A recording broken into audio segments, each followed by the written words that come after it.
I like to keep an eye on my reach on a post level. Whenever I post a new piece of content, I will check in with it 24 hours, 48 hours later to see how it has performed. Hi guys, and welcome to a brand new YouTube video. If you are new around here, hi, I'm Bella Foxwell. I am an Instagram strategist and educator that drops a brand new video to YouTube all about Instagram marketing every single Friday. If you're a returning viewer or subscriber, hi, thank you for all of your ongoing support. I really appreciate it. Today, I am doing a bit of a follow-up video to a very popular video, one of my most popular videos so far on YouTube, which is all about Instagram insights. Now, in the video that I mentioned just now, that really was a deep dive into the back end of the Instagram app, taking you through what Instagram insights and analytics look like and what some of the insights mean and what ones you should be keeping an eye on. That was a real kind of deep dive explainer video. In this video, I am going to help clarify the top metrics that you should be monitoring for your main feed posts versus your Instagram stories.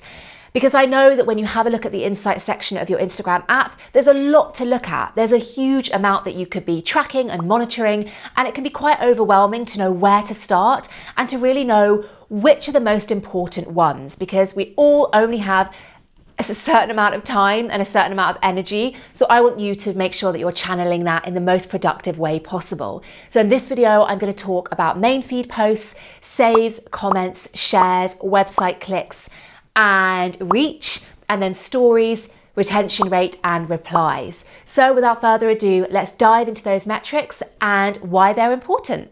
First things first, I'm going to mention a couple of the insights that I don't track really heavily. They're not insights that I really keep a close eye on. And those are, if you look at the back end of your phone in your Instagram app and you have a look at the insights, you'll see there the follow account, and you may also see the amount of people that have followed you versus unfollowed you over the last week or so, I believe is the time scale. That isn't something that I monitor religiously. Why? Because your follower number, it doesn't necessarily mean anything.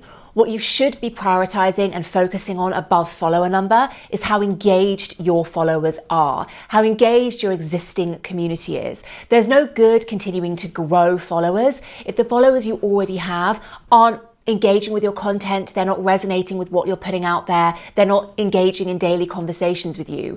So before you worry about your follower number and growing that, first make sure that you are nailing your engagement. The other insight that I don't really think about too much that you can see in your insights on your Instagram app is the activity of your audience, the time and days that they are most active.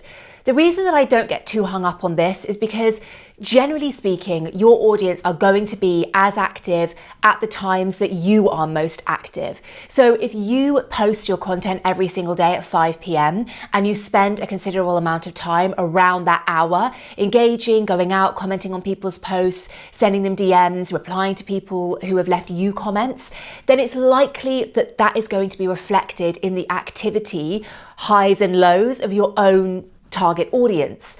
The only time that I say you should factor in the activity and when your audience is most active online is if you are based in a different time zone. If you know that your audience or a big portion of your audience is based in another part of the world where there is a different time zone, then obviously you don't want to be posting your content when they are asleep. You want to be posting at a time either in the morning when they're waking up or on their commute into work, or in the evening when they're winding down. Maybe it's when they're on their lunch break as well. But that's when you should consider when you're posting. So first we're going to talk about your main feed content posts. And I have to say that you should be checking these insights at least once, if not twice a month. The best way to improve your content strategy and actually to get better on Instagram and see better results is to see what's working and what isn't with your audience.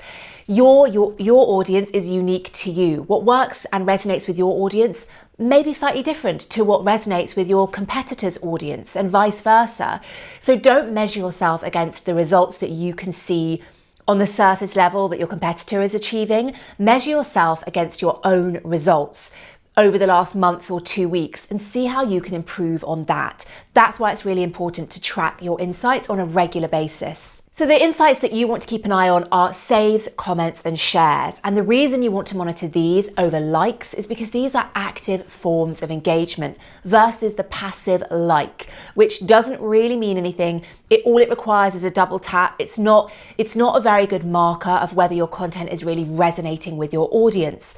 Somebody taking the time to write out a comment, to share it with their friends, or to save it to reference later, those are markers that your content is really, really valuable and really resonating with your audience. If you want to know what types of content generally drive shares, comments, and saves, because there are different types of content that serve different purposes and drive different metrics, then check out the video I'm linking to above my head after this one, so you can learn more about SSS content, as I call it, soulful, shareable, and service content, and you can learn the types of content that generally drive those three metrics. Why are those individual metrics important? Well, shares are so important because when your content is shared, it goes out to more people than just your audience. It gets more exposure for your content, more eyeballs on your content, and that means more opportunity. That means potential new customers and clients seeing your content. It means that people that aren't necessarily just in your sphere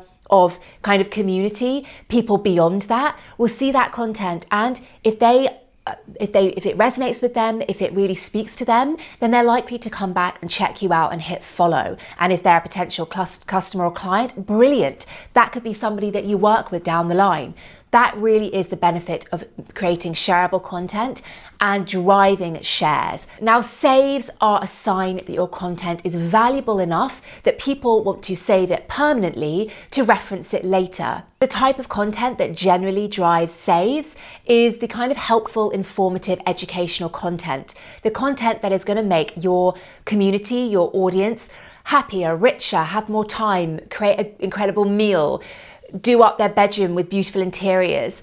It's helping to up-level your audience in some way. And so that kind of content they're going to save for later because they're going to reference it later, and they're going to implement whatever information it is that you gave them. So that is why that educational, informative content is so valuable, because it drives those saves. And finally, comments. Comments prove that your content is engaging enough to spark conversation. It might be that your content is particularly funny, maybe it's a little bit controversial, maybe it's vulnerable, but it's a piece of content that is really, really striking a nerve with your audience. And the better you know your target audience, your target clients and customers, the easier it will be to create this kind of content. You'll know the kind of content that will probably strike a nerve with them. But this is golden. If you are getting comments, if you are getting people taking a minute out of their day to actually write a comment under your content, then you know that your content and your content strategy is resonating. So a great metric to measure is comments. Now, a metric that I didn't mention at the top of this video is website clicks. But whenever I'm going in and having a look at my insights for the last 2 weeks, I do have a look at the website clicks as well, just to see if there are any anomalies in my recent posts, if there was any posts that for some strange reason drove more website clicks than others. Now, of course, if you have a call to action in your caption that says check out the link in my bio, then that likely explains why there are more website clicks for that post. But I always encourage the people that I work with to keep those kinds of calls to action to a minimum. You don't want to be sending people away from your Instagram account. As much as possible, you want to keep people on your Instagram account. You want to keep the engagement on your content and on your posts on the platform. So for me, I rarely say check out the link in my bio. So for that reason, if I get a particularly high number of website clicks for a post one day, I go in, I have a look, I analyze it, I make some notes, just so I can bear that in mind for the next load of content that I create. It's something that I can factor in. Maybe there was a certain way I wrote that post. Maybe there was something about that post that drove people to want to know more about me and how to work with me by checking out the link in my bio. The final, last important metric that you should measure for your main feed posts in your insights is reach. So reach refers to the total number of unique accounts that saw your content versus impressions, which it's a little bit confusing. Impressions essentially means that it's the number of times somebody saw your post, and that doesn't necessarily mean individuals, because somebody could see your post a few times. So impressions could be one person seeing your post 2 or 3 times, whereas reach is the individual number of accounts that looked at your content. Now, I like to keep an eye on reach on a post level. The reason I do this is because Your Instagram hashtag strategy plays a really important role in how well you perform reach-wise on Instagram. What I mean by that is your hashtags will help you get in front of more people.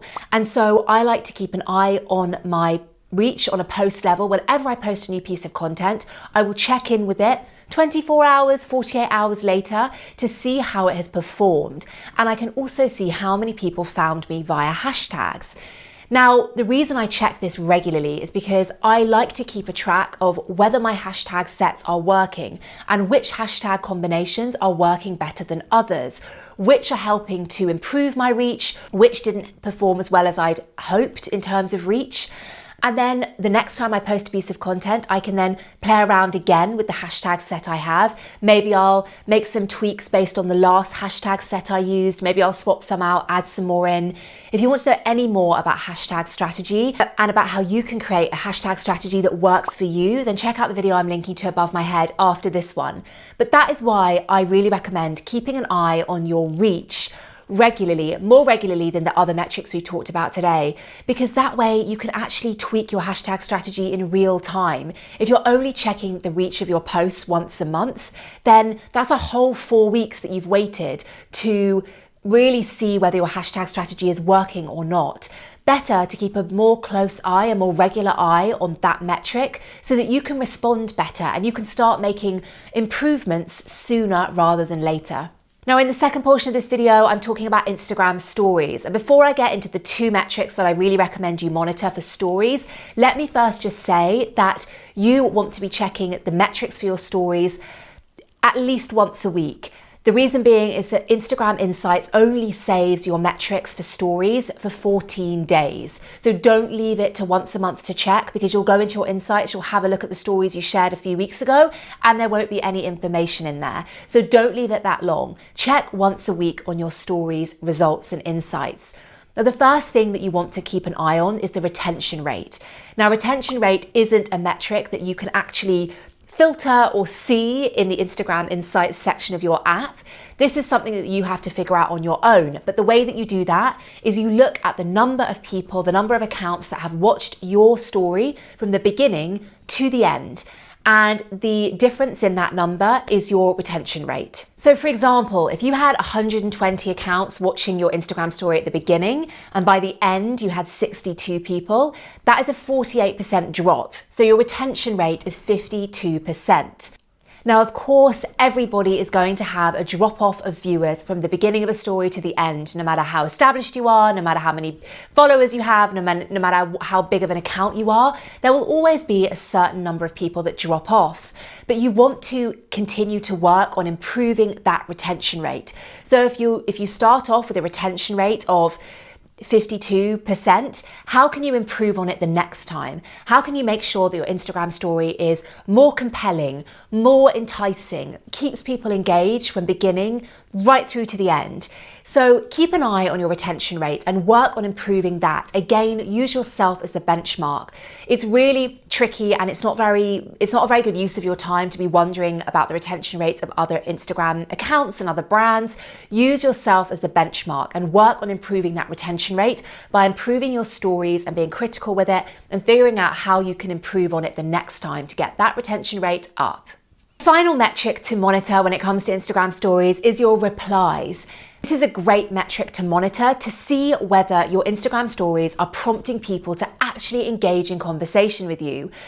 I always bang on about the importance of getting people into your DMs on Instagram. Why? Because your Instagram inbox, where those lovely direct messages live, is your private space to really nurture relationships and build relationships with people that further down the line might turn into customers and clients. If you want to find out anything more about how I use stories to actually take conversations off of stories and into your DMs and then turn those conversations into sales conversations, check out the video I'm linking to above my head. But yes, replies is really, really important. As much as possible, you want to be getting people off of your stories and into your inbox on Instagram. The way you do that is by firstly telling people to send you a direct message, having a call to action in your stories as often as possible to ask people questions, to take the conversation off of stories and into your DMs. That is the way that you get replies. You also might be getting replies if you're having a look at your Instagram stories over the last couple of weeks. You might see that certain stories that, again, were a bit controversial or sparked debate or were particularly engaging or asked questions, you might see those have also sparked some replies as well. But definitely work on increasing those replies. Your Instagram inbox is where you really turn people from followers and strangers into those warm leads and potential customers and clients. So that's it for today's video, guys. I really hope you enjoyed it, and I hope this breakdown of the insights and analytics to measure and track helped you understand a bit more clearly about what it is you should be monitoring. Because I know when you have a look at the insights section of your Instagram app, there's so many things to look at, it can feel really overwhelming. So I hope this helped clarify a few things. If you have any more questions, drop a comment down below or send me a message on Instagram. I'm at Bella Foxwell. I hope you enjoyed this video. If you did, do hit the subscribe and bell button so you never miss a new video when it goes live every single Friday at 5 p.m. GMT. If you enjoyed this video, I've dropped a bunch of links in the description box below to other videos like this all about Instagram marketing. I'll see you next week for a brand new video, guys. Thank you. Bye.